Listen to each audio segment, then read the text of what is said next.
Kalavati, social studies teacher working in RTPP DAV High School.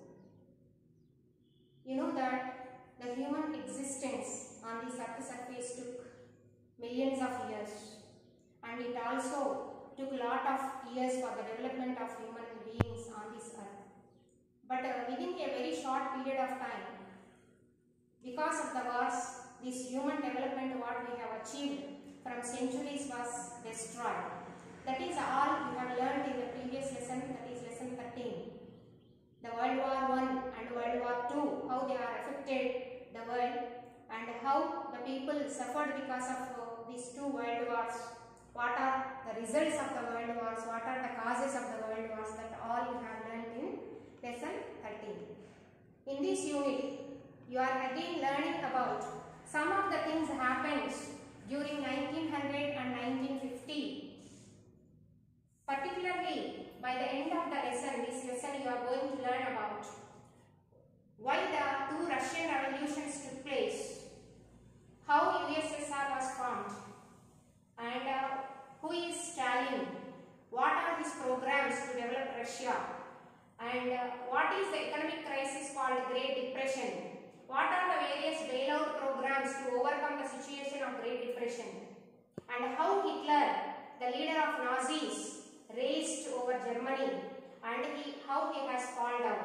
All these things you are going to learn through this lesson. Before going to learn about Russian Revolution, two Russian revolutions happened over, and before learning about two Russian revolutions, you just focus about the country called Russia. Russia is a Eurasian power. It spread over Europe and Asia. Russia is a country spread over Europe and Asia. That's why we can say this is the Eurasian power or Eurasian country.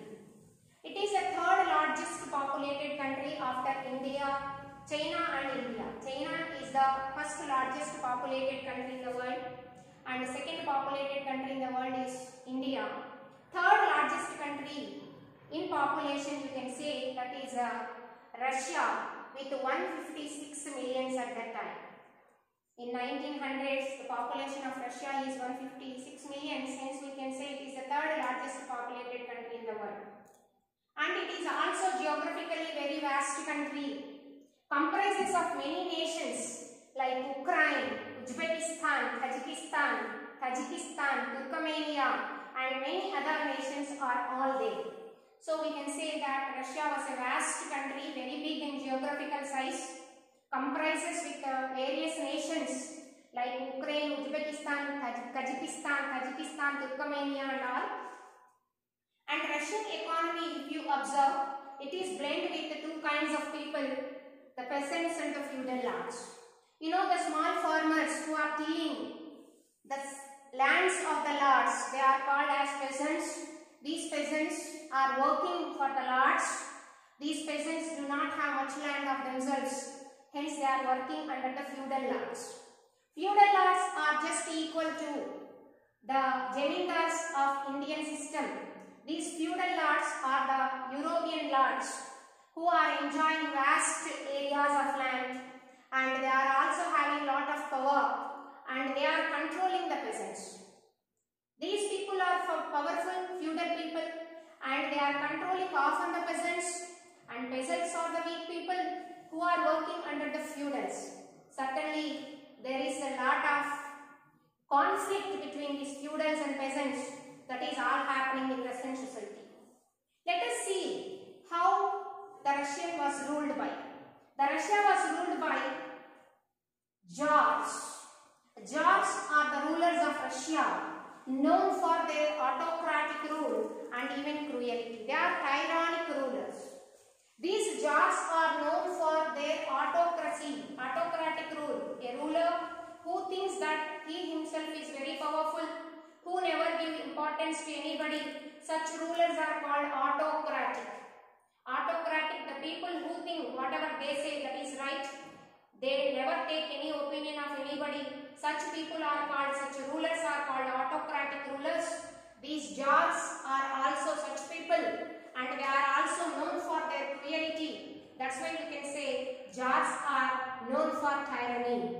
And such rulers are ruling over Russia. Particularly this time, during 1900, the king who was ruling over Russia was Tsar Nicholas II. He is also an autocratic ruler who never give importance to the people and who want to target all the people, the common people, the peasants and the civilians, and want to enjoy their properties. Like that, the people were unhappy under Tsar rulers, particularly Nicholas II. Let us see about Russian army. Russia, as it is big in size, as it is big in population, in the same manner, it is also one of the biggest country having lot of army. If you see the participated groups of army in First World War, Russia army is the biggest army, and ultimately they are the people who have lost their lives in world wars. You see that in the First World War after 1917, it was estimated nearly 2 million of people, particularly the soldiers and as well as civilians. Civilians are the common people. Both were died here. Ultimately, 2 million of human loss was there in Russian army. Like this, Russia is having different peculiarities and serving as a great power in Asia and Europe continent. In such case, there was a lot of food scarcity arises. Food scarcity arises in Russia because whatever the food was grown in Russia, that was completely diverted to the war. People were unhappy. On one side, most of the men was there under the war. There was absence of men in the society. Ultimately, the women were burdened. They have to look out the home. They have to look out the field. They have to look out the other work what the men are usually doing. Hence, they were fed up. On one side, food scarcity was raised. There was no food. On such circumstances, people all over Russia, they start revolting for peace and bread.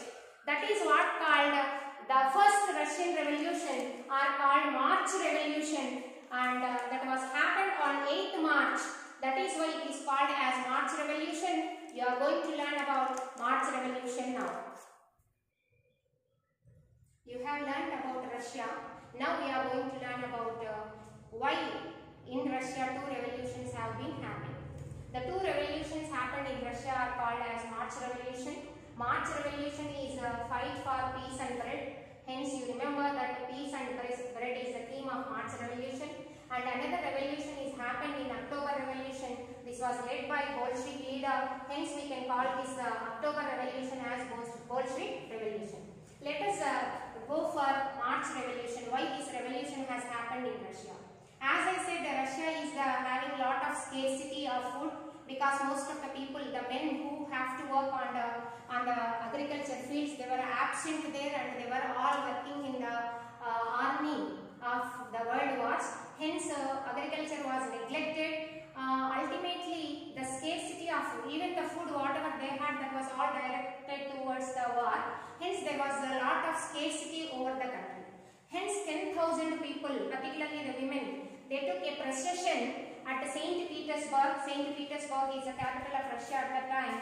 On March 8, 1917, the year 1917, on March 8, they took up a procession at St. Petersburg, and this procession, they have demanded that they want peace and bread. Bread is their main food, so they want peace. Peace in the sense they want to withdraw the army from the world wars, and they also want food for them. That is why these two important aspects they have revoluted. That is, their slogan is peace and bread. With peace and bread, they started a revolution at St. Petersburg, and they proceeded towards Nicholas II's chamber. Nicholas II, who was the Tsarist ruler at that time, he ordered his army to fight at this procession. Ultimately, there was a conflict between the people, those who are proceeding inside, and the Nicholas II army. And at last, Nicholas II army also joined their hands with the common people. The situation was completely under control of Nicholas II. Hence, he abdicated the throne. Abdicated means leaved or vacated. He vacated the throne and he lived off Russia. Hence, there was no king. This revolution ultimately resulted formation of a provisional government there. Provisional government is a temporary government. The word provisional in the sense a temporary government, because Tsar Nicholas II was abdicated, there was no king, hence a temporary government was formed there. This temporary government, this abdication of Tsar is the result of March Revolution. So we can say sometimes in 1 mark question they are asking what was the result of March Revolution. The result of March Revolution is nothing but Tsarist Empire was ended in Russia and a provisional government was started over there. Now let us see that the provisional government was able to satisfy the people? No. That is also not happened. Let us see why the provisional government was failed. The provisional government was unsuccessful here because it thought that while the people were asking that all the army whatever was sent to the world war that has to be withdrawn. The Russian people, they demanded that the army has to come back. But this provisional government, they thought that if they withdrawn the army of the Russia, that was great insult for them. Hence, they want to continue the army in the war. That is why the people was unhappy. Hence, we can say that the provisional government was unsuccessful in their promises. Hence, the people was completely not happy. Hence, they were all formed into councils. Councils means groups. These councils which were formed by various people like agriculture people all together, they formed a council. That group is called as Farmers Soviets, and some industrial workers, they all formed into some councils, that is Industrial Workers Soviets. Like that people were all formed into Soviets, and these Soviets were all channelized by a leader called Vladimir Lenin. Vladimir Lenin belongs to Bolshevik party. Bolshevik party is started by Vladimir Lenin and he was the leader of Bolshevik. He took power, and on 25th October 1917, all these Soviets, they were all assisted by Vladimir Lenin, and all together they just dismissed this provisional government. So from the provisional government, the power was given to Vladimir Lenin, who was the leader of Bolshevik. This revolution, which was just thrown out the provisional government and given power to Vladimir Lenin, is called as October Revolution, as this was happened on 25th October.